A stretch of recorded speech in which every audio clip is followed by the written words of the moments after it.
ইতিমধ্যে আপনারা লক্ষ্য করেছেন দিনাজপুরের কাহারোল উপজেলার একটা খাল আমরা উদ্বোধনী কাজ সমাপ্ত করেছি এবং সেই খালের কার্যক্রম চলমান রয়েছে। পাশাপাশি এই যে আজকে এপ্রিল মাস, সেই এপ্রিল মাসে আমরা আরও দুইটা খাল খননের কর্মসূচি হাতে নিচ্ছি, যেটি মাননীয় প্রধানমন্ত্রী উদ্বোধন করবেন। একটি হলো ঝিনাইদহ জেলার শৈলকুপা, আরেকটি সম্ভবত ফেনীতে হবে। এই কার্যক্রমগুলোকে ত্বরান্বিত করা এবং মাননীয় প্রধানমন্ত্রীর খাল খনন কর্মসূচি কবে নাগাদ আমরা এটি উদ্বোধন করবেন সেটি নিয়ে আমরা দীর্ঘ আলোচনা করেছি। মেইন কাজটা হলো যে 180 দিনের কার্যসূচি যেন আমরা নির্ধারিত সময়ে, যেটি আমরা জনগণের সামনে তুলে ধরেছি, সেটা যেন আমরা খুব দ্রুত সমাপ্ত করতে পারি। পাশাপাশি আমাদের যেটা টার্গেট 20,000 কিলোমিটার খাল খনন কর্মসূচি, কবে নাগাদ আমরা এটাকে চলমান বা দৃশ্যমান করব সেটি নিয়ে আমাদের আলোচনা হয়েছে। এই নদীগুলো আমাদের অলমোস্ট অনেকগুলো মরে গেছে, নষ্ট হয়ে গেছে, সেগুলো উদ্ধারের বিষয়ে আপনারা কোনো প্ল্যান করছেন? এর সঙ্গেই সব কিছু জড়িত, কারণ 20,000 কিলোমিটার খাল খনন কর্মসূচি যখন আমরা সমাপ্ত করতে যাব, তাহলে বুঝতেই হবে যে এখানে অনেকগুলো প্রতিবন্ধকতা আছে, অনেকগুলা বাধা আছে।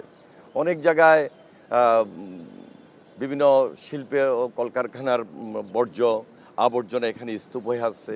অনেক জায়গায় কেউ দোকান, কেউ বাড়িঘর অনেক জায়গায় নির্মাণ করেছেন।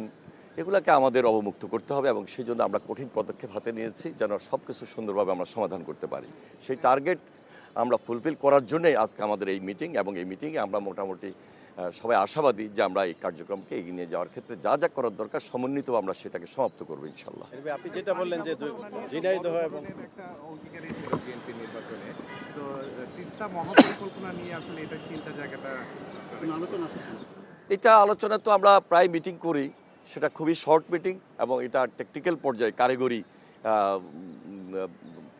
এক্সপার্ট যারা আছেন তারা কিভাবে কাজ করবেন তারা তাদের কাজ করছে। এটাকে আমরা এখনও অ্যাড্রেস করার মতো পজিশনে হয় নাই, তবে আমরা এই কাজ অব্যাহত রেখেছি। এটা আমাদের নিয়মিত মিটিং চলছে, রুটিন ওয়ার্ক আমাদের কন্টিনিউ হচ্ছে। আজকে কি কোনো আলোচনা হয়েছে কিনা তিস্তার পানি বন্টন বা তিস্তা মহাপরিকল্পনা? এই ব্যাপারে ওই ধরনের সবচেয়ে বেশি উল্লেখযোগ্য আলোচনা ছিল খাল খনন কর্মসূচি। আরেকটা বিষয় সেটা হচ্ছে যে আমাদের এই গঙ্গা চুক্তি যেটা ছিল ভারত বাংলাদেশ, সেটারও তো 30 বছর মেয়াদটা কিন্তু ডিসেম্বরে শেষ হবে। এই আলোচনাও পানি ব্যবস্থা আমাদের টেকনিক্যাল টিম কাজ করছে, এই ব্যাপারে আমাদের রুটিন ওয়ার্ক চলছে। ভাই ঝিনাইদহ এবং ফেনীতে গিয়ে তারেক রহমান সাহেব নিজে গিয়ে সেখানে উদ্বোধন করবেন কাহালুরের মতো? হ্যাঁ, আমাদের মাননীয় প্রধানমন্ত্রী ফেনী এবং ঝিনাইদহ দুইটা জেলায় তিনি সরাসরি গিয়ে উদ্বোধন করবেন। এর পাশাপাশি আমাদের মাননীয় মন্ত্রী মহোদয় এবং প্রতিমন্ত্রী মহোদয়রাও বিভিন্ন জেলায় তাদের কাজ ওনারা লুক আফটার করছেন, দেখভাল করছেন। কবে নাগাদ হওয়ার সম্ভাবনা আছে? এই এপ্রিল মাসেই আমরা তারিখটা হয়তো কাল পরশুর মধ্যে নির্ধারণ করে ফেলবো।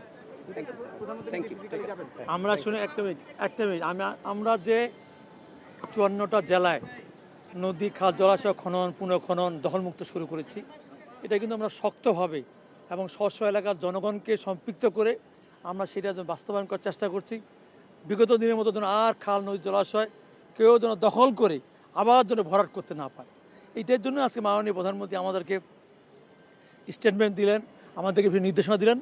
আমরা মাননীয় মন্ত্রী সহ আমরা সেগুলো ধারণ করলাম এবং আমাদের মন্ত্রণালয় থেকে জেলা প্রশাসক এবং আমাদের পানি সম্পদ মন্ত্রণালয় যারা কর্মকর্তা তাদেরকে দিয়ে আমরা মনিটরিং সেল করব, যার মধ্যে দিয়ে শক্ত হাতে আমরা এটা নিয়ন্ত্রণ করবো। এবং ইনশাল্লাহ এই খাল খননের মধ্য দিয়ে শহীদ প্রেসিডেন্ট জিয়াউর রহমান যেমন খাদ্যের সংসম্পন্ন হয়েছেন, ইনশাল্লাহ আমাদের এই সরকার, তারেক রহমান সরকার, ইনশাল্লাহ আমরা খাদ্যের সংসম্পন্ন হব।